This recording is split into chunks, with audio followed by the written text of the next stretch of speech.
berada dekatmu, Kaulah jawaban hidupku. Hatiku tenang berada dekatmu, Kau yang pelihara hidupku.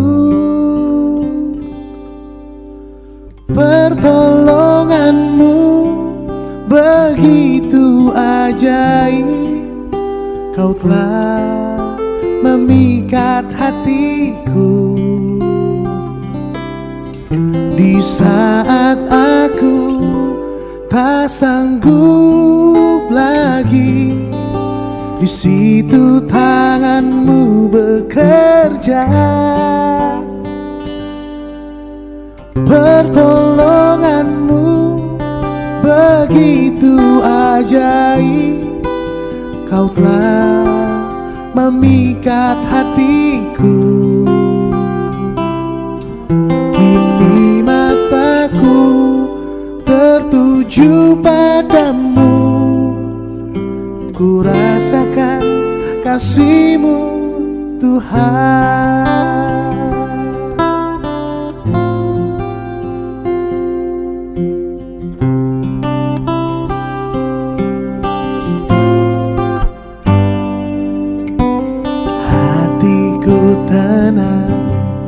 Berada dekatmu, Kaulah jawaban hidupku.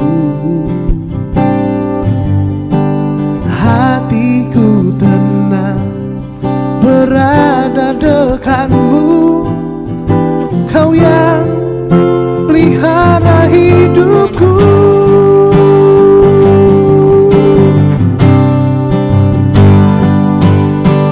Pertolonganmu begitu ajaib, Kau telah memikat hatiku. Di saat aku tak sanggup lagi, di situ tanganmu bekerja. Pertolonganmu begitu ajaib, Kau telah memikat hatiku. Kini mataku tertuju padamu, ku rasakan kasih-Mu Tuhan. Oh, pertolonganmu begitu ajaib, Kau telah memikat hatiku. Di saat aku tak sanggup lagi, di situ tanganmu bekerja. Pertolonganmu begitu ajaib, Kau telah memikat hatiku. Kini mataku tertuju padamu, ku rasakan kasih-Mu Tuhan. Kini mataku tertuju padamu, ku rasakan kasih-Mu.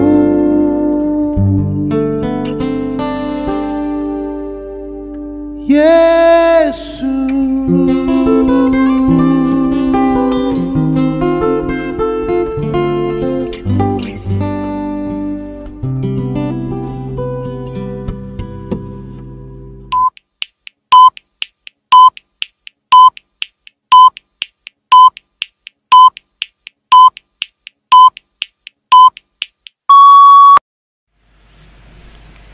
Shalom, selamat sore pemirsa Jendela Jiwa yang terkasih.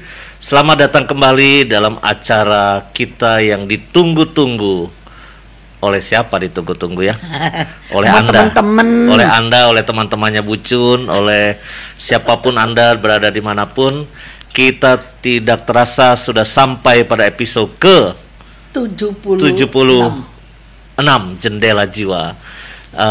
Semoga Anda semua dalam keadaan sehat dan tetap semangat dan tetap waspada, karena kita tidak tahu kapan pencuri datang, ya. Khususnya kita tidak tahu COVID datang kapan. Tapi yang penting dengan kesiapsiapan kita, mudah-mudahan kita tidak mengalami gelombang yang ketiga. Siapa itu namanya Omikron ya. Mudah-mudahan Omikron takut dengan kita di Indonesia. Baik, kita akan mulai episode hari ini, dan kita akan mulai dulu dengan doa yang akan dibawakan oleh Ibu Cun. Silakan. Mari teman-teman dimanapun Anda berada, mari kita menyerahkan acara kita 1 jam ke depan dalam nama Bapa dan Putra dan Roh Kudus. Amin. Amin. Allah Bapa yang baik, Bapa yang peduli atas kehidupan kami, Engkaulah gembala yang luar biasa. Engkau bukan hanya gembala yang baik Tuhan, tetapi Engkau gembala yang dahsyat dan ajaib. Terlalu sering di dalam hidup kami Tuhan, ketika kami tidak tahu apalagi yang harus kami perbuat, apalagi yang harus kami harap, apalagi yang harus kami tunggu Tuhan. Tetapi ketika kami mengandalkan Engkau dalam hidup kami, Engkau sungguh gembala yang baik. Jalan yang Engkau berikan tidak pernah ada di dalam hati dan pikiran kami. Tetapi Tuhan, kami bersyukur boleh mengenal Engkau di dalam hidup kami. Kami boleh belajar untuk mengerti Tuhan apa rencana dan kehendak-Mu. Kalau kami boleh bisa sampai hari ini dalam keadaan sekarang Tuhan, itu bukan kuat dan gagah kami, tetapi itu karena Engkau menggembalakan kami dengan sungguh amat baik. Terima kasih ya Bapa. Terima kasih Roh Kudus yang senantiasa menyertai kami. Roh Kudus urapi kami bertiga, supaya apa yang akan kami sharingkan dan perbincangkan menjadi berkat bagi setiap orang yang mendengar. Harapan ini kami taruh demi Yesus Kristus yang hidup dan berkuasa kini dan sepanjang masa. Amin. Amin. Atas nama Bapa dan Putra dan Roh Kudus. Amin. Terima kasih Ibu Cun. Yes. Bagaimana kabar Ibu Cun hari ini? Tidak ada yang tidak baik. Waduh. Semua baik. Semua baik. Ini Ibu Cun kelihatan sekali makin hari kalau ada Jendela Jiwa itu makin semangat. Amin. Makin semangat dan Amin. makin rajin datang ke Samadhi. ya, karena Samadhi sekarang itu bisa dibilang menjadi tempat orang rekreasi rohani. Iya. Amin. Datang jalan-jalan, menikmati tempat, ketemu romo-romo di sini yang lucu-lucu. Ya, itu ternyata memberi kesegaran. Ya. Siapa dulu dong ketuanya? Wah, enggak dong, rame-rame lah pokoknya.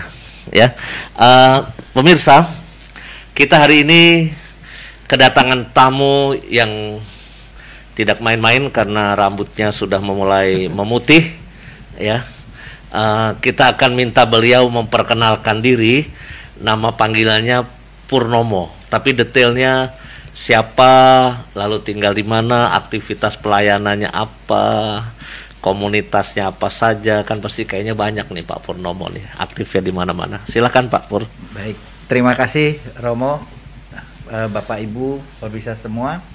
Izinkan saya memperkenalkan diri, nama saya Purnomo Budi Harjo. Saya dan istri saya Sylvia Chandra dikaruniai oleh 3 putri yang cantik. Sekarang semua ada masih tinggal bersama kami. Kalau pelayanan sekarang ini saya lebih banyak di Shekinah, tergabung dalam FKPE, Forum Komunikasi Pengajar Evangelisasi, Romo. Kalau di paroki memang sekarang saya nggak terlalu banyak terlibat lagi. Saya udah pernah dipercayai untuk jadi bendahara lingkungan mungkin sekitar 12 tahun, terus ketua lingkungan 6 tahun, ketua wilayah, pernah jadi prodiakon, pernah dipercaya juga untuk menjadi ketua prodiakon paroki, dan sekarang istri saya yang jadi prodiakon, Romo. Di paroki mana, Pak? Saya dari paroki Santo Thomas Rasul Bojong Indah, Romo. Oh, Thomas Rasul Bojong Indah. Iya. Di komunitas Thomas sendiri kenal Bucun udah berapa puluh tahun? Mungkin sekitar 19-20 tahun ya, Romo ya. 19-20 tahun, tapi memang kami lebih di anaknya Thomas, jadi di Passion, Romo. Oh. Passion tuh anaknya Thomas, ya. Apa itu? PA juga. Kelompok juga, tapi dia punya nama sendiri. Oke. Namanya Passion, tapi bersama saya udah 19 tahun gitu. Iya. Oh, seperti komunitas apa Kayak tuh? Sheila punya apa namanya Bunda apa Teresa, gitu. Iya, terus gitu. yang di PIK itu apa namanya? Iya, ada gitu. Ya. Ya, macam-macam. Jadi bukan Diograzia. Diograzia seperti itu ya, Passion. Iya, betul. Ya, itu pasutri atau personal pribadi? Awalnya sih kami ada 5 pasutri, Romo. Ya.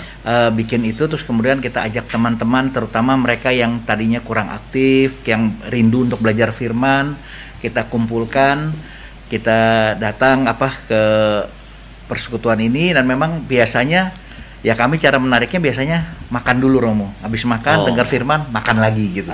Jadi biasanya banyak yang datang, Romo. Berlimpah berkat. Amin. Nah, sekarang kita adain setiap hari Jumat kedua dan keempat, dan ini udah berapa tahun terakhir ini, udah 10 tahun terakhir ini mungkin di rumah saya, Romo. Cuman memang 2 tahun ini kami stagnan karena COVID gitu. COVID, ya. Kemarin saya udah ngobrol sama Bucun bilang mungkin awal tahun depan kalau nggak ada pandemi gelombang ketiga kita mulai lagi, Romo. Ya, kuncinya Desember Januari ada gelombang ketiga nggak kita? Iya. Mudah-mudahan kita kuat dan melewati itu. Baik, terima kasih perkenalannya Purnomo. Bapak Ibu pemirsa, topik hari ini adalah soal gembala yang baik. Itu pasti diambil dari Injil Yohanes bab 10 yang sangat terkenal. Tetapi sebetulnya konsep tentang gembala yang baik itu ada di mana-mana. Dalam perjanjian lama pun itu mazmur yang paling sering kita dengar ketika kita sedang susah, ketika kita sedang sedih, paling enak kan nyanyinya Mazmur 23. Tuhan adalah gembalaku. Kalau lagi susah ya, dengar lagu itu tuh rasanya nyes gitu. Ya kalau lagi biasa-biasa aja ya biasa-biasa juga dengerin lagu itu. Tetapi konsep gembala yang baik itu sejak perjanjian lama itu sangat jelas sebetulnya.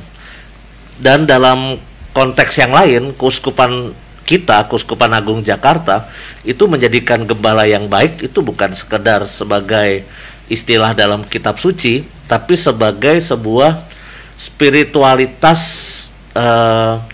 Keuskupan Agung Jakarta, menjadi gembala yang baik dan murah hati. Jadi siapapun dalam karya pelayanan, baik romo, baik dewan paroki, baik seksi-seksi paroki, ketua lingkungan, komunitas-komunitas, itu harus menjadi gembala yang baik dan murah hati. Jadi sebenarnya dalam berbagai konteks kata gembala ini sangat populer, dan kita hari ini akan mendalami bersama Purnomo yang pasti akan memberikan berbagai perspektif kepada kita. Tugas saya dan Bucun nanti akan mendalami ya, setiap poin yang akan dibawakan oleh Purnomo akan kita dalami supaya lalu bisa menjadi semakin terang benderang buat kita. Mau mulai dari mana? Silahkan Mas Purnomo. Ya, terima kasih Romo. Memang kalau kita lihat gembala yang baik itu merupakan salah satu dari 7 pernyataan Yesus terhadap dirinya ya Mo, yang mengingatkan kita pada kitab Keluaran, di mana dalam kitab Keluaran kita lihat Tuhan sendiri yang membimbing, yang menuntun dan memberi makan, melindungi umat Israel, tentunya melalui tangan Musa. Oke, sorry. 7 pernyataan identitas Yesus ya Iya, maksudnya. betul. Romo. Yang lain itu misalnya apa? Pintu, aku adalah pintu.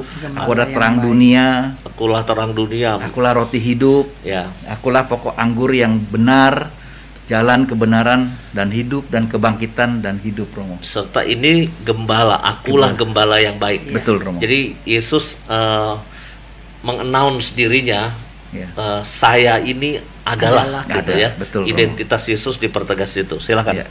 Ya, tentunya dari situ umat Israel sudah merasakan bagaimana Tuhan setelah menolong mereka keluar dari belenggu perbudakan dari bangsa Mesir. Mungkin kalau sekarang lebih diilustrasikan sebagai keluar dari perbudakan dosa, Romo. Dan juga keluar daripada kehidupan menolong dari keganasan dari padang gurun. Oke. Seperti jadi kalau sekarang ini kalau kita dekat dengan Yesus, ya mungkin kita dalam menghadapi dunia ini kita akan menjadi lebih tenang. Tapi mungkin ini langsung kita dalami, Bu Jan. Mungkin karena konteksnya pada zaman itu kan gembala itu memang sosok yang ada di mana-mana, yang sangat kehidupannya waktu itu kan memang kehidupan orang menggembalakan, ya. Maka kata gembala itu sangat kena, ya. Tapi kalau zaman sekarang, misalnya di Jakarta, kota besar seperti ini, di mana kita jarang ngelihat mungkin ada orang ngangon bebek, ngangon kambing. Mungkin istilahnya lain lagi. Jangan-jangan kalau Tuhan Yesus hadir di Jakarta tahun 2021, di mana banyak orang lagi main di internet, ya, wah, gadget. Jangan-jangan Tuhan Yesus menggambarkan diri, akulah apa? Misalnya, akulah pemimpin, leader, tapi ini akulah akulah YouTuber yang sangat berpengaruh gitu misalnya. Jadi maksud aku konteks pada zaman itu sangat menentukan. Betul. Karena masyarakatnya memang masyarakat yang menggembalakan binatang. Yeah. Tapi ketika masyarakatnya dipenuhi teknologi zaman sekarang, jangan-jangan Yesus pakai istilah yang lain. Betul. Ya. Oke, kekasan gembala pada zaman itu gimana, Mas? Ya, gembala itu kan sebetulnya punya satu ciri-ciri, ya, Romo. Ciri-ciri yang boleh dibilang yang sebagai gembala yang baik, ada ciri-cirinya adalah dia punya kemampuan menuntun, Romo. Dimana gembala biasanya jalan di depan, domba-domba itu akan mengikutinya dia, dan biasanya dia akan mengarahkan dombanya ke padang gembalaan. Siapa yang jalan di depan? Gembalanya, Romo. Kalau di Indonesia bebeknya jalan di depan. Beda, Romo. Kalau di Indonesia pakai gembalanya di belakang. Itu menyimbolkan apa tuh, saya Mas Purnomo? Kenapa gembala terus di depan? Karena dia boleh dibilang sebagai pemimpin, Romo. Jadi kalau saya boleh bilang, memang gembala domba ini agak berbeda dengan gembala di zaman bangsa Israel ini, berbeda dengan yang kalau kita suka nonton di film koboi-koboi yang bawa sapi gitu, ya, Romo, ya. Kuda atau dia naik di sapi gitu kan. Karena kalau dia kan memang dia memanipulasi binatangnya. Jadi dia suruh ke sana, suruh ke sini gitu kan. Tapi kalau gembala di sana yang saya lihat, mereka tuh sepertinya punya satu bonding, Romo. Punya satu relasi yang bagus sekali, sehingga sepertinya ada satu perjanjian, Romo. Seperti kayak kita dengan Tuhan juga ada perjanjian. Kalau gembala melakukan seperti ini, dombanya tahu dia harus kemana. Kalau gembalanya melakukan ini, dia tahu seperti harus kemana. Mungkin saya pernah lihat cerita di YouTube, Romo. Itu ada satu gembala yang dia bawa gembalaannya ketemu dengan gembala lain yang membawa dombanya ke satu tempat. Dan akhirnya itu memang padang itu ada rumput hijau, mereka pada makan. Terus pada saat yang satu pergi, mereka cuma teriak, gitu. Terus dombanya pada berdiri, tapi domba yang lain, yang punya gembala yang lain nggak berdiri gitu loh. Akhirnya dia teriak, jalan semua. Terus yang satu lagi akhirnya dia bangun, dia teriak. Habis bisa kosong di situ, Romo. Jadi nggak ada yang ketuker gitu. Dan konon saya dengar ceritanya, domba-domba itu nggak pernah ada yang ketinggalan, bingung gitu. Jadi mereka udah tahu, punya relasi yang baik, seperti ada satu perjanjian gitu, Romo. Chemistry-nya sudah ketemu, sudah cocok. Dia dengar suaranya tuh, dia udah kenal suaranya. Bertahun-tahun dia bersuara begini, oh ini gembala aku. Jadi dia ikutin. Kalau yang dia dengerin suaranya bukan seperti gembala dia nggak tinggalin lembah itu gitu. Nah, nanti pasti kita akan mencoba menarik relevansi, ya. Tadi kan Bung Purnomo sudah mengungkap soal leadership, soal domba itu sudah terikat dengan sang gembala, chemistry-nya, pengenalannya, sudah langsung nyambung gitu ya, kemanapun gembala bergerak, pokoknya para domba, para binatang ini ngikutin dia. Betul. Nah, ini nanti kita akan mencoba menemukan relevansinya. Sebelum ke situ, mungkin ada baiknya juga, kadangkala ada gembala kan yang suka males ya. Iya. Bukannya menggembalakan binatangnya, tapi dia malah menggembalakan dirinya sendiri. Di kitab suci ada di mana itu, Pak? Yehezkiel, Romo. Itu ceritanya gimana tuh sebetulnya? Ya, sebetulnya kan Yesus menyatakan sebagai gembala itu boleh dibilang penggenapan juga ya, Romo. Penggenapan dari nubuat Yehezkiel, dari Yehezkiel 34. Di mana para pemimpin Israel pada zaman itu mereka bukan menggembalakan umatnya, tapi mereka seperti menjadi gembala-gembala palsu yang menggembalakan dirinya sendiri, Romo. Demi kepentingan diri sendiri. Ya. Bukan demi domba-domba. Bukan demi domba-domba. Okay. Maka Tuhan juga menyatakan, dia bilang dia akan mengirim gembala yang baik. Bahkan dia mengatakan sendiri kalau dia sendiri adalah yang akan menggembalakan umatnya. Boleh saya bacakan Yehezkiel 34 ya, Romo ya. Yehezkiel 34 ayat 15 sampai 16. Aku sendiri akan mengembalakan domba-dombaku, dan aku akan membiarkan mereka berbaring. Demikianlah firman Tuhan Allah. Yang hilang akan kucari, yang tersesat akan kubawa pulang, yang luka akan kubalut, yang sakit akan kukuatkan, serta yang gemuk, mungkin seperti saya ya, Mo, dan yang kuat seperti bucun akan kulindungi. Aku akan mengembalakan mereka sebagaimana seharusnya. Jadi kalau saya lihat di sini, ini kok seperti janji Yesus pada kita. Kok yang gemuk dan kuat akan kulindungi? Iya. Kalau udah gemuk harusnya dikuruskan kan? Dikuruskan. Udah gemuk nggak bisa bergerak, Mo. Oh, tapi yang kuat malah, yang gitu kuat loh, akan kulindungi. Ya. Jadi, karena kan dia mau perang sendiri, egonya kuat barangkali apa. Oh. Jadi mesti ada gembala yang baik. Oke, ini bagus dibuat diperdalam nih, Bu Cun. Jadi karena ada gembala-gembala palsu, ya, orang upahan yang mencari mungkin dia mencari ini untuk kenyamanan untuk dirinya sendiri, ya. Tapi lalu Tuhan malah mempertegas kalau gembala-gembala kalian itu palsu-palsu kayak gitu, aku sendiri akan menggembalakan kau. Iya, betul. Ya. Nah, mari kita bahas apa yang sudah diungkap oleh Purnomo ini dalam konteks hidup zaman sekarang, Bu Cun. Kalau hidup zaman sekarang ini kan kesannya gembala itu selalu orang berjubah. Iya. Kesannya, iya. Konotasi kita gembala itu adalah biarawati. Uskup, romo, terus kalau suster kadang-kala nggak disebut gembala juga, suster enggak. Ya, jadi dalam istilah gereja yang biasa laki-laki kita ya, pahami, zaman itu laki, ya kan? Bruder aja nggak disebut gembala, bruder nggak disebut gembala. Jadi ini soal kepemimpinan, betul, ya. Tapi sekarang apakah ada gembala-gembala yang menggembalakan dirinya sendiri gitu, bukan demi kepentingan umat, tapi kepentingan diri? Emang ada, Bu, kemungkinannya? Begini loh, Mo, saya pikir kalau orang belum bertobat sungguh-sungguh, baru terjamah oleh Tuhan, belum kenal firman Tuhan, belum lahir baru, mungkin pada awalnya semua yang baru terjun adalah orang upahanmu. Kalau saya bilang, kan kita belum ngerti. Kita pikir kita pelayanan aja. Kita pikir kita mau menyenangkan Tuhan saja. Tetapi kita belum mengerti. Maka tanpa sadar, dalam ketidakpengertian, orang kan kalau baru tersentuh belum dewasa rohani. Maka tetap waktu dia pelayanan, dia mau menonjol, Mo. Itu untung ada saya tuh. Kalau nggak aku yang ini, untung di rumah saya tuh. Untung aku sediain mobil tuh. Dia pelayanan. Tapi akunya masih tebel. Mungkin saya bilang banyak orang, mungkin waktu saya saya awalnya bukan begitu sih. Saya mah awalnya mah pergi penginjilan ke kampung sih ya, Mo ya.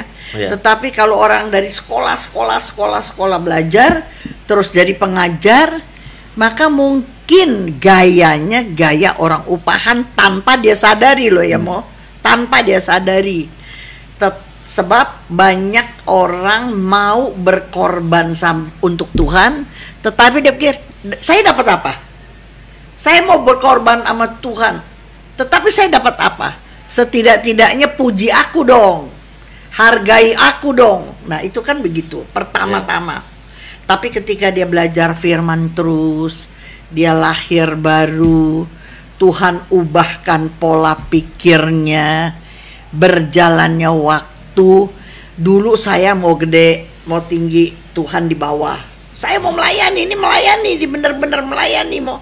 Tapi sayanya mesti dihargai nih Mo. Lama-lama dia tambah imannya, dia mengerti firman Tuhan. Proses waktu baru dia begini. Everything for God. I'm nothing. Tapi with God I'm something. Itu proses waktu Mo, nggak bisa instan. Jadi lawannya gembala itu adalah orang upahan. Iya. Gembala itu kalau dulu saya dapat pelajaran ya, kenapa gembala Israel jalannya di depan? Karena dia harus siap berperang melawan pihak-pihak yang ingin makan dombanya. Jadi kalau bisa dibilang dia yang mati duluan tuh. Kalau diserbu serigala, diserbu macan, singa gitu, dia harus bertempur, bukannya kabur menyelamatkan dirinya, tapi dia harus melawan itu. Jadi memang ciri seorang gembala, dia harus siap mengorbankan diri untuk domba-dombanya. Sedangkan orang upahan adalah wanipiro. Wanipiro itu ya. Kalau nggak ada wanipiro, cawai Mo. Nah kalau ada nggak sih Bu kemungkinan, nih kita Pak Pur ya bisa cerita mungkin kan Ibu Cun, Pak Purnomo nih udah kenal banyak gembala lah ya. Ada kemungkinan nggak sih gembala-gembala kita nih, ini karena sekaligus kan dalam sinode para uskup ini ada bahan kita diminta juga untuk merefleksikan kehidupan para imam. Ya. Ada nggak sih kemungkinannya para imam, uskup gitu ya, gembala kan uskup dan imam, itu hanya memilih domba-domba yang bagus, domba-domba yang kurus, jelek, kumel, bau, itu kita jauh-jauh. Padahal Paus Fransiskus bilangnya apa? Kita harus menjadi gembala berbau domba. Itu ada istilah dalam dokumen Sukacita Injil ya. Itu para romo, uskup juga, itu harus menjadi gembala berbau domba. Artinya apa? Kalau dombanya bau perengus, kita juga mesti bau kita harus bau perengus. Kalau dombanya kotor, kita juga harus kotor. Coba menurut refleksi Bucun dan Pak Purnomo nih ngelihat situasi itu gimana? Ya, baik Romo, terima kasih. Mungkin kalau saya terus terang saya nggak berani menilai pastor atau Romo atau gimana. Tapi maksudnya gini Romo, gembala ini kan dalam zaman sekarang ini kita juga sebetulnya dipanggil untuk menjadi gembala-gembala kecil Romo. Kenapa saya bilang gembala-gembala kecil? Kan mungkin juga saya misalnya dapat panggilan minimal sebagai kepala keluarga. Jadi saya punya yang harus saya gembalakan adalah istri dan anak-anak saya. Atau mungkin juga kan kita setelah kita dibaptis, kita terima Roh Kudus, kita dapat krisma, kita dapat Roh Kudus lagi, tentunya kita juga diminta untuk bisa melayani ya Romo. Kan mungkin juga bisa juga dapat tugas untuk dipercayakan menjadi pimpin jemaat kecil-kecilan, misalnya ketua lingkungan, atau ketua wilayah, atau ketua seksi, ketua bagian, atau mungkin juga bisa memimpin di seksi-seksi kecil dalam PD seperti itu Romo. Nah kita kan jadinya tentu diminta untuk menjadi gembala-gembala kecil Romo. Nah sebagai gembala-gembala kecil tentunya kita juga kan harus bisa menggembalakan dengan hati. Ya mungkin kayak tadi Romo katakan gembala baik yang murah hati. Nah kita harus bisa menggembalakan dengan penuh tanggung jawab. Karena dengan domba-domba yang kita dipercayakan, kita nggak bisa cuman asal, saya udah jadi ketuanya, terus saya mau nyenangkan semua orang, saya diemin ada masalah, saya diemin. Kadang-kadang, ya maaf ya Romo, ini bisa terjadi, karena supaya kelihatan saya ini disukai sama semua orang, supaya saya ini hebat, ada masalah, didiemin, kelihatannya pada saat periode dia sih nggak apa-apa, tapi begitu dia turun, akan kacau, bahkan mungkin tidak mempersatukan umatnya. Jadi akhirnya pada saat itu malah jadi ribut di bawah, mungkin dia nggak tahu gitu. Tapi kan kadang-kadang orang ya kita tahu gembala ini dia mau menyerahkan nyawanya. Jadi kadang-kadang ya mungkin sekarang bukan nyawa terus mati gitu ya Romo, tapi kan harus berani ya berdiri di depan, berkorban ya kita bilangin. Orang mungkin belum tentu terima, tapi kita bilangin yang benar gimana ya, mungkin kita diskusikan, kita apakan. Banyak orang yang nggak berani seperti itu hanya untuk mendapatkan apa ya? Ya seperti dia menggambarkan diri sendiri gitu. Bukan kalau gue bilangin salah lu doang, ntar lu nggak kasih kado gue. Ntar kalau gue bilangin lu salah gue nggak diajak jalan lagi gitu loh.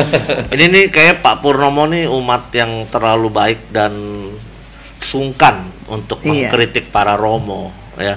Sehingga saya tanyanya gimana pendapat Pak Purnomo tentang para gembala kita gitu ya. Para Pak Purnomo saya sebagai gembala-gembala kecil umat gimana dia terlalu masih baru, masih budak mau. Iya, padahal nggak apa-apa Pak. Para romo kan sudah diberi mesti berani ngomong. Ilmu untuk siap dikritik juga.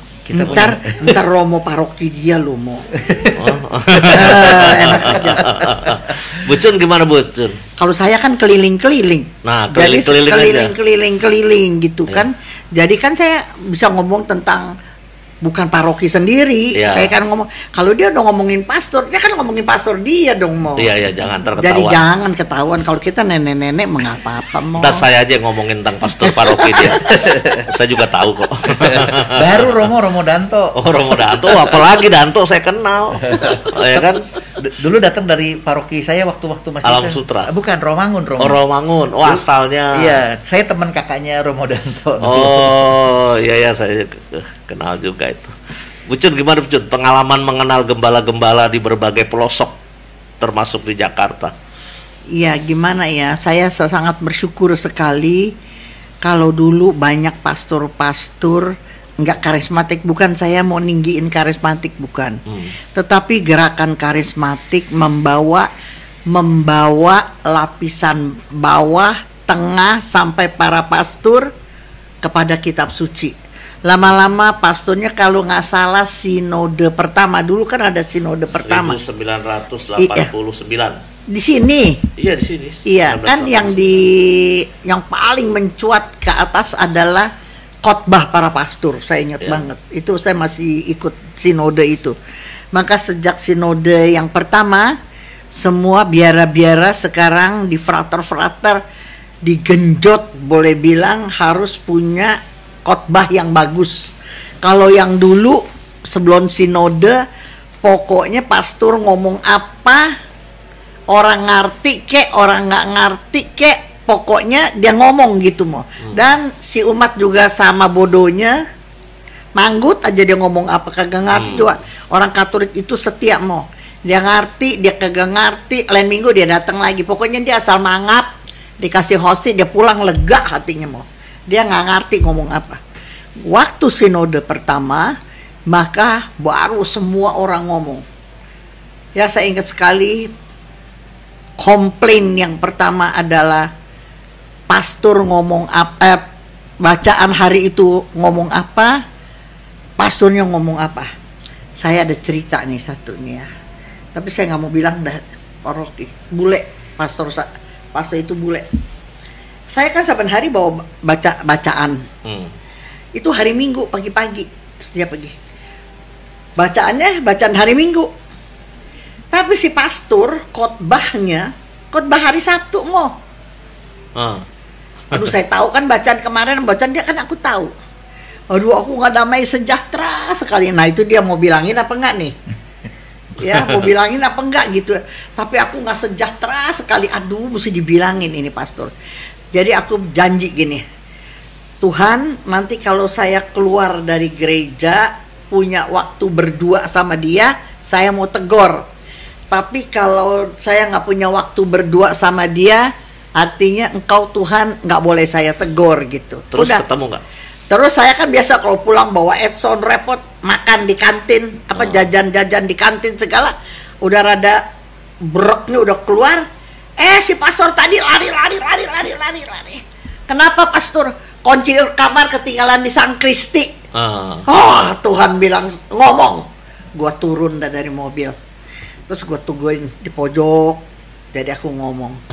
Udah ngomong baik-baik. Terus aku bilang, Pastor, aku panggil dia pastor. Pastor, bacaan hari Minggu kok homilinya kemarin aku dipelok sama dia bule bau keju gitu.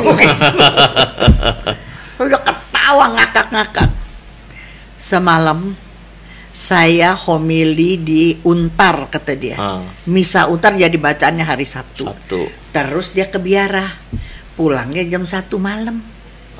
Jadi dia nggak keburu mempersiapkan homili hari Minggu.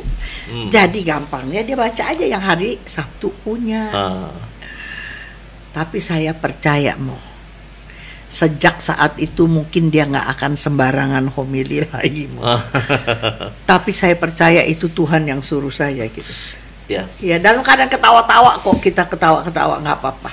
Saya juga menganalisa begini, situasi zaman dulu dengan zaman sekarang nih, model-model imam itu berbeda.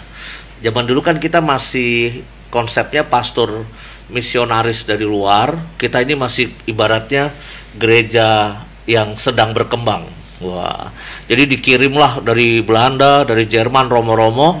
Seakan-akan kita itu kalau ketemu romo-romo bule itu seperti lihat Bapak Abraham.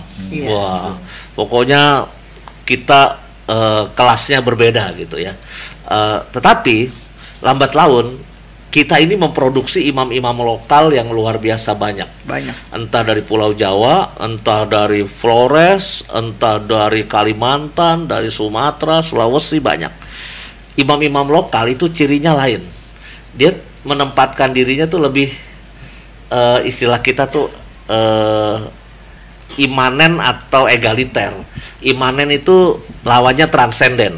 Kalau transenden itu aku jauh sama dia, ya tidak tersentuh, ini transenden. Tapi kalau imanen tuh Immanuel, dekat beserta kita.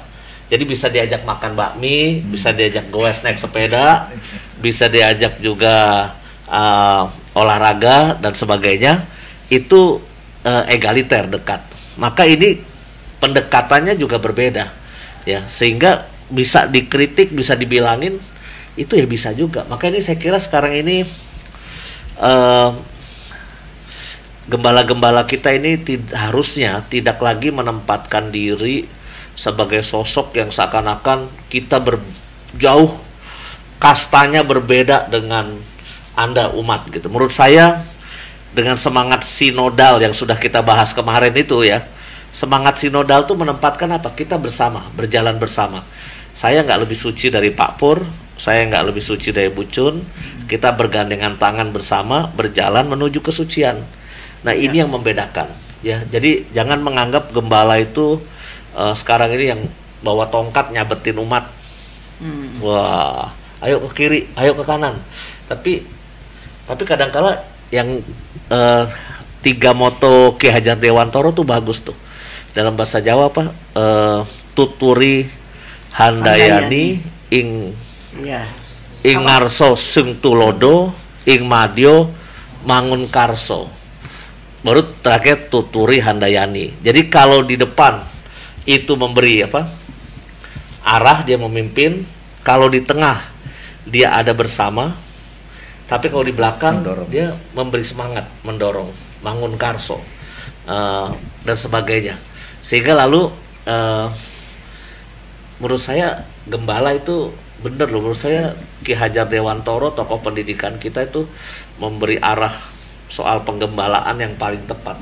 Karena imam itu kadang-kala memang dia harus berdiri di depan, harus memimpin umat. Kan bilang, Pak Pur bilang, gembala itu memimpin. Tapi kan gembala domba-domba zaman sekarang udah pada pinter-pinter tuh.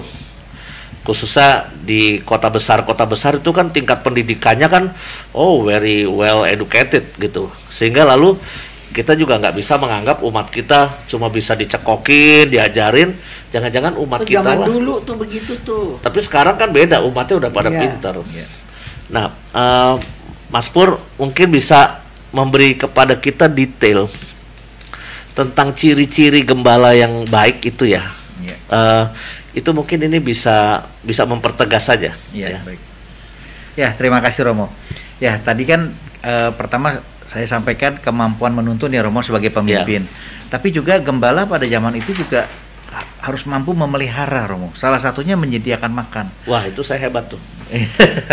Betul itu Romo udah lakukan. Ya, menyediakan makan saya paling suka. Ya, cuman memang mesti diingat Romo, pada zaman dahulu di sana itu kan medannya berbukit-bukit, berbatu-batu, cari rumput juga susah. Makanya kalau ikut misa hari ini itu, kitab suci hari ini, itu kan ikut Tuhan Yesus 3 hari nggak makan, terus para murid kan pengen ngusir pada pulang ke kampung. Tanggung jawab Tuhan Yesus bilangnya apa?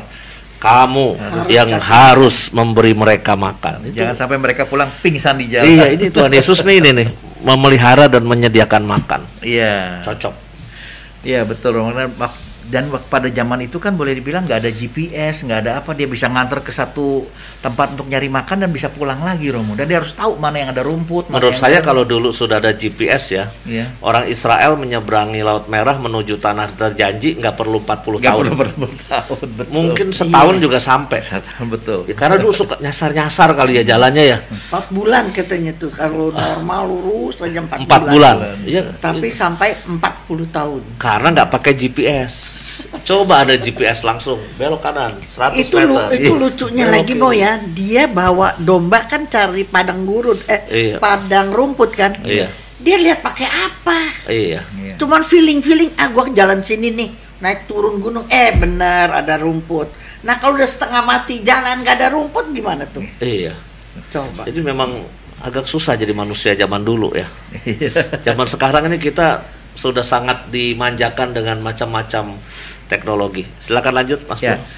Juga seperti yang ini Romo, kayak tadi Romo katakan, gembala juga harus mampu melindungi, membebaskan. Jadi karena waktu itu banyak binatang buas yang mau memangsa. Jadi dia kan memang kalau kita lihat dia punya tongkatnya kan tuh Romo.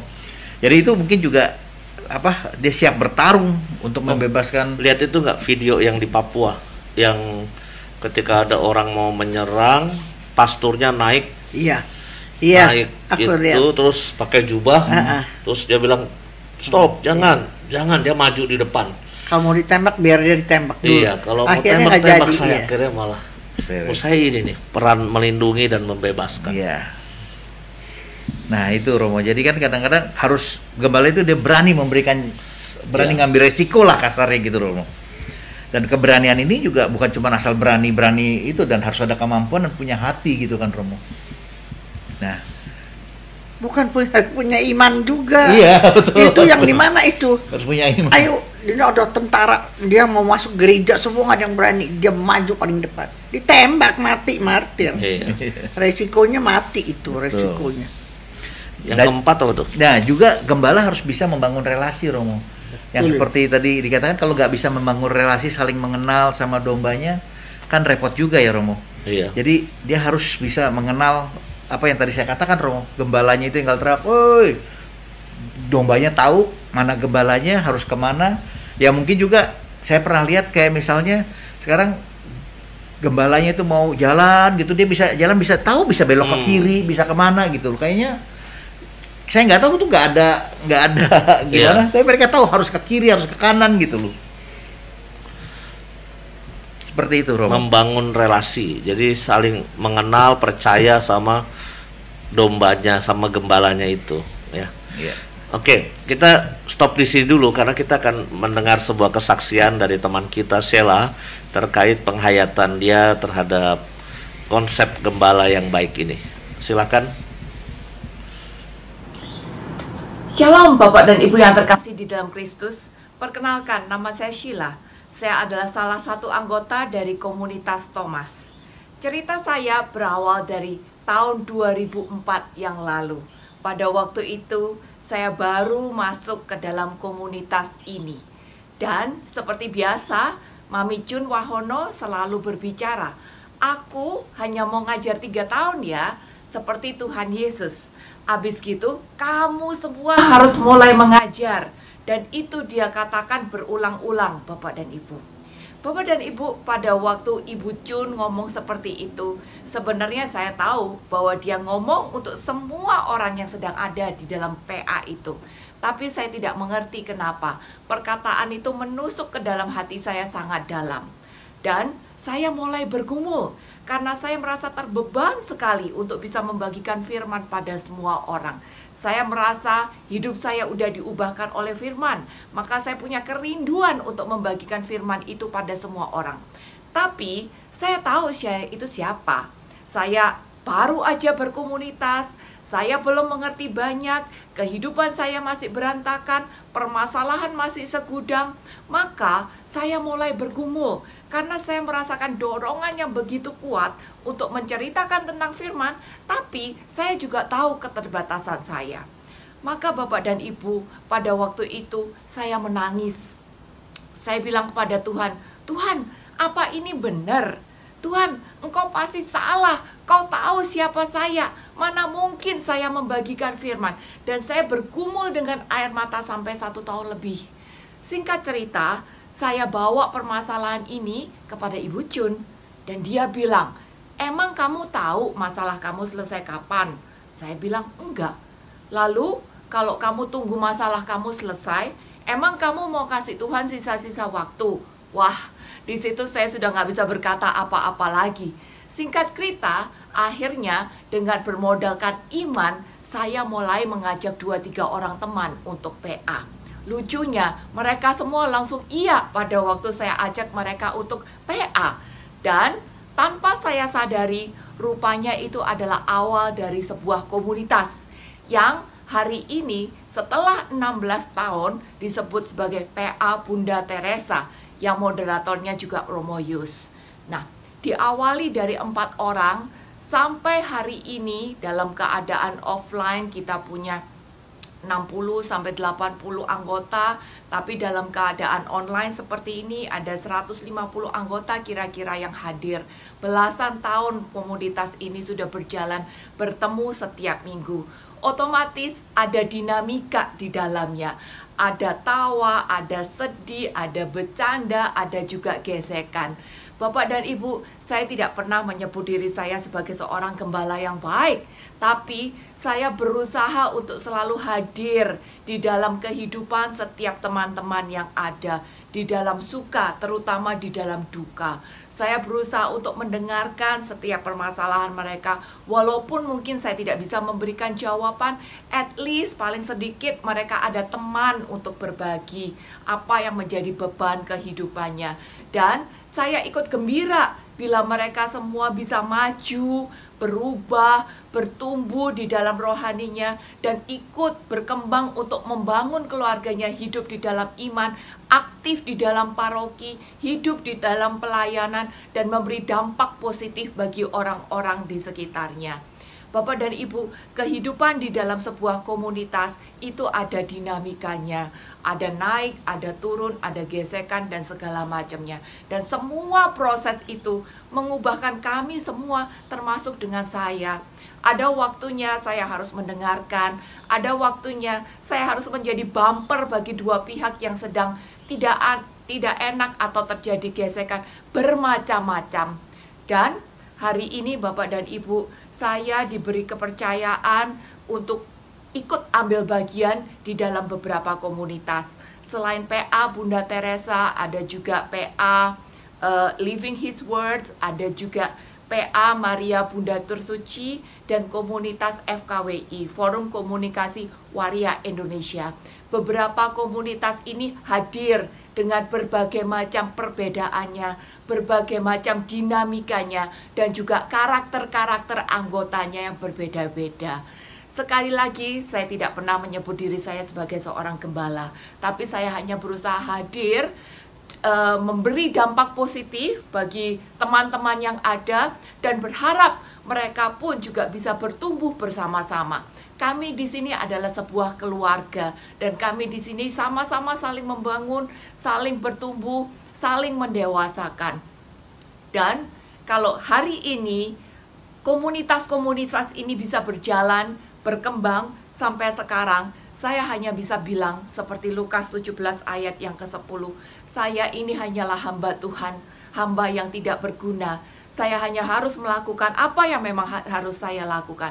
Dan kalau semua ini bisa berjalan dengan baik, saya hanya bisa mengatakan bahwa kesanggupanku adalah pekerjaan Allah.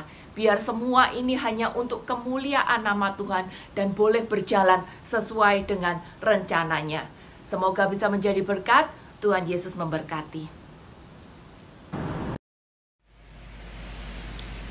Terima kasih Sheila untuk sharing kesaksiannya bagaimana mencoba mengumpulkan teman-teman yang rindu untuk berkomunitas dan mendalami firman Tuhan. Lalu ya, jangan pernah merasa kita sudah menjadi gembala yang baik juga, biarkan kita ikut berjalan saja bersama teman-teman, itu malah semakin biar orang lain yang memuji kita, ya.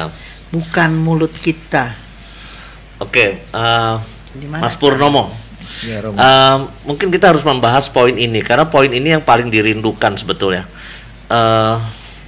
Kan kita kalau membaca Mazmur 23 itu kan kata-katanya Tuhan adalah gembalaku, aku takkan berkekurangan, Dia akan membaringkan aku di padang rumput yang hijau, dan memimpin aku ke air yang tenang. Sekalipun aku dalam lembah kekelaman, aku tidak takut bahaya. Tapi kan kenyataannya kadangkala manusia menghadapi, kadangkala kita tidak berada di rumput yang hijau, rezeki kita kering, terus juga kita bukannya hidup berkecukupan terus, kadangkala besok makan apa juga banyak orang juga bingung. Lembah kekelaman, banyak orang yang sekarang itu sampai ke titik yang sangat kelam, ya.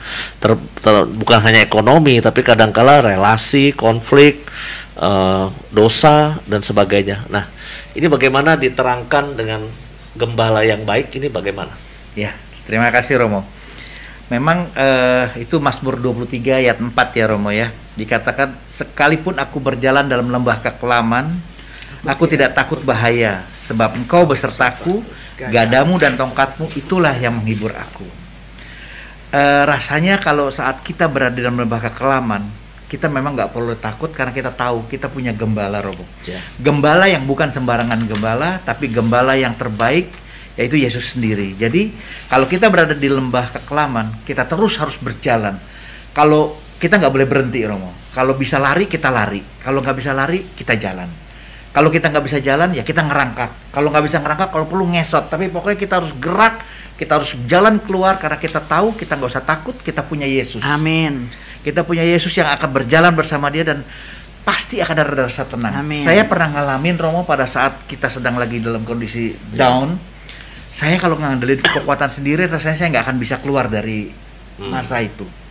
Tapi saya tahu Tuhan sudah sekian lama memelihara saya. Dia begitu setia, walaupun saya kadang nggak setia, Dia tetap setia. Saya yakin dan saya tahu berdasarkan pengalaman saya, Tuhan selalu menolong.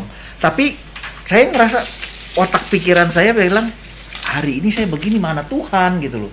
Tapi saya pikir saya tetap harus percaya sama Dia. Saya terus berjalan dan saya nggak usah takut, saya serahkan sama Dia. Ya mungkin sekarang ini saya bilang sama istri saya sekarang mulai mendoakan. Saya bilang, God, I surrender myself to you. Take care of everything. Jadi saya selalu bilang begitu, Tuhan saya serahkan semuanya kepadamu. Tuhan urus semuanya deh. Jadi pokoknya saya udah percayain semuanya sama Dia. Nah, jadi saya merasa, Romo, begitu kita udah merasa ada Tuhan di samping kita, kita tenang. Kalau kita dalam kondisi kalau tidak tenang, kita nggak bisa mikir. Kita mau jalan gimana juga kadang-kadang kita bingung. Tapi kita yakin ada Yesus di situ. Dan di situ juga dikatakan kalau gada dan tongkatmu menghibur aku. Maksudnya menghibur bukan karena apa, tapi kan kita tahu itu malah untuk melindungi kita, bukan untuk memukul kita gitu loh. Dan kita tahu gada itu kalau waktu zaman itu kan dipakai untuk menghajar, tadi Romo katakan singa, serigala yang mau menghantam kita gitu loh, Romo. Jadi pun kalau sampai misalnya ada sesuatu ya, itu sebetulnya bukan untuk menghukum kita, tapi untuk mendisiplinkan kita, Romo. Amin. Saya cuma ngerasa kalau disiplin kan beda. Kalau kita menghukum, dasarnya kamu berbuat salah, kamu saya hukum. Tapi kalau mendisiplinkan, saya cinta sama kamu, supaya besok kamu jangan buat salah itu lagi, gitu. Saya merasanya seperti itu, Romo. Bagaimana menurut Romo? Jadi ketika orang berada dalam situasi yang paling berat sekalipun, kuncinya dia punya iman atau enggak. Iya. Ketika dia punya iman, maka dia percaya hidupnya enggak berjalan sendiri. Amin. Amin. Maka dia akan terus punya pengharapan yang istilahnya Pak Purnomo, dia tetap bergerak kan. Iya. Kalau orang pengharapan tuh bergerak. Saya pernah dapat pelajaran teologi harapan. Diajarin sama Romo Kiser, Yesuit, seorang profesor yang sangat senior. Dia cuma mengatakan teologi harapan itu gerakan angkat pantat. Jadi bukan cuma gerakan duduk menunggu gitu. Teologi harapan tuh kita angkat badan kita dan kita bergerak sesuatu. Itu bukti bahwa kita punya harapan. Maka lalu dalam refleksinya teologi harapan itu apa yang kita lakukan di tengah situasi yang tidak menentu ini, karena para frater itu disuruh praktek. Ada yang disuruh praktek di rumah sakit jiwa, ada yang praktek di ICU, ada yang praktek saya di tempat yang pada masa kemarau itu nggak ada air sama sekali. Jadi benar-benar menanti air ya. Nah, ini ternyata kita disuruh berteologi harapan di tempat-tempat yang tidak ada harapan, ibaratnya yang harapannya sedang sangat kecil gitu. Dan ternyata latihannya adalah kita harus bergerak. Ini gali supaya ada air, gali ya, dan sebagainya. Nah, ini saya kira betul bahwa gembala yang baik, kita punya Tuhan gembala yang baik, tapi kita jangan diem. Ya, betul. Karena Tuhan menunggu kontribusi gerakan kita. Mungkin Bu Cun bisa mempertegas lagi, Bu. Memang seharusnya kata Purnomo jangan dianggap sebagai pencobaan, tetapi sebagai pendidikan, dididik. Nah, sekarang sulitnya banyak orang menderita dalam masalah. Dia nggak tahu bahwa penderitaan itu sebenarnya dalam mendidik dia supaya proses ketika dia bisa lewati, maka satu hari dia akan sadar. Tapi begini Romo, orang kalau dalam problem masalah berat ya Mo, kalau dia nggak ketemu Yesus, dia nggak belajar firman, maka sampai mati dia bilang dia menderita terus Mo. Tetapi ketika kita dalam masalah, kita lari kepada Yesus, belajar percaya, belajar berserah, satu waktu dia hidup dalam pengharapan. Maka nggak mungkin berkat, jalan, solusi Allah jatuhkan dari eternit gitu. Jadi ada bagian kita untuk berjuang, bergerak, kata bahasanya dia, bergerak terus, bergerak, mau tahu, mau cari solusi, nggak menyerah gitu loh Mo. Jadi orang yang selalu bergerak, orang yang selalu mencari, dia pasti mendapatkan. Yang mengetuk, pintu dibukakan. Tetapi kalau setiap hari cuman mengeluh, bersungut-sungut mengeluh, kapan Tuhan, doa melulu, kapan Tuhan bahagia nih, kapan saya bahagia. Jadi sebagai terakhir aja saya bilang, kalau kamu uber bahagia, selamanya kamu nggak bakal bahagia. Saya ulangi ya, kamu cari bahagia di mana-mana sampai mati kamu nggak ketemu bahagia. Tapi mulai sekarang kamu yakini dirimu, saya sudah bahagia. Di mana-mana saya omong, saya hidup homia. Di mana-mana saya bilang, pastor kan sukanya, gimana Ibu Cun? Selalu baik. Amin. Itu yang setiap hari saya ngomong. Udah berapa tahun kan aku selalu bilang, aku selalu baik. Selalu baik, karena kita nggak ngerti sih kalau hari ini ada problem, ada persoalan, sebenarnya ini pendidikan kata dia. Betul nggak tadi dia bilang? Ini pembelajaran. Karena saya sayang sama kamu, saya didik begini supaya setelah didikan ini kamu ngerti. Makanya pencobaan, melalui pencobaan sebenarnya ada pembelajaran. Tuhan tidak mungkin kasih masalah cuman bakal tekan kita sampai habis, udah gitu aja. Nggak mungkin. Tuhan kasih persoalan, pasti di balik itu ada pembelajaran. Maka pinter-pinternya kita untuk melihat apa yang tersirat di balik yang tersurat. Amin. Ya. Jangan mengejar kebahagiaan karena nggak akan bahagia kalau begitu ya Bu Cun. Tapi justru Yakini sekarang udah cukup bahagia kok. Kondisi sekarang ini. Kekinian kita. Iya. Bahagialah dengan kekinian kita. Pak Maka Pur, kita akan bahagia selamanya tuh. Amin. ya. Pak Pur, mungkin ada kesimpulan terakhir yang disampaikan sebelum kita tutup dengan doa dan berkat. Ya, baik Romo. Ya, mungkin kalau boleh kita juga, saya mau mengajak teman-teman semua belajar dari pengalaman hidup kita. Kita juga selalu ingat kita punya Tuhan yang selalu setia kepada kita, dan mari kita taruh hidup kita dalam tangannya. Kalau kita taruh hidup kita di dalam tangannya, saya yakin nggak ada lagi yang mampu merebut dari tangan Tuhan. Karena saya yakin Tuhan pasti akan memelihara kita, akan menjaga kita dan memberikan kita keselamatan. Dan ingat, keselamatan dari Tuhan itu gratis Romo, free. Tapi tidak murah. Bukan murah ya Romo. Iya. Kita dapat free, ditebus dalam darahnya dia, tapi bukan murah Romo, tapi free gitu loh. Nah, itu kan istimewa. Bukankah kita akan senang Romo? Namanya grace gracia. Iya. Itu adalah cuma-cuma. Cuma-cuma. Ya, Tapi nggak cuma-cuma. murah Romo. Kan biasanya Iya. yang murah, yang cuma-cuma biasanya suka murah. Ini nggak Iya. murah, tapi cuma-cuma Romo. Oke, Ya. Bapak Ibu, kita sampai di bagian terakhir, kita akan berdoa dan mohon berkat. Yang paling penting adalah kita punya keyakinan bahwa kita hidup ini tidak pernah berjalan sendiri. Kita punya orang-orang di sekitar yang dekat dan kita sayang. Kita juga punya komunitas, kita punya gereja, dan juga kita punya Tuhan yang tentu harus kita yakini Dia menjaga dan memelihara kita. Sampai sekarang Anda masih nonton Jendela Jiwa ini, itu tanda-tanda bahwa Anda masih dijaga oleh Tuhan. Amin. Ya. Amin. Ya, Tuhan punya caranya sendirilah untuk mencintai kita. Ya, walaupun yang meninggal dunia pun karena penyakit, bukan berarti Tuhan tidak sayang kepada mereka. Tuhan punya caranya sendiri ketika berhadapan dengan sakit dan penyakit, dengan problem-problem kehidupan. Tuhan punya cara untuk menggembalakan kita, domba-dombanya. Maka mari kita syukuri kita punya gembala yang baik, yang menuntun dan melindungi kita. Kita akan berdoa bersama Pak Pur, lalu saya akan tutup dengan berkat. Baik, mari kita satukan hati, kita bersatu dalam doa. Dalam nama Bapa dan Putra dan Roh Kudus. Amin. Selamat sore ya Tuhan Allah Bapa yang berada di kerajaan surga.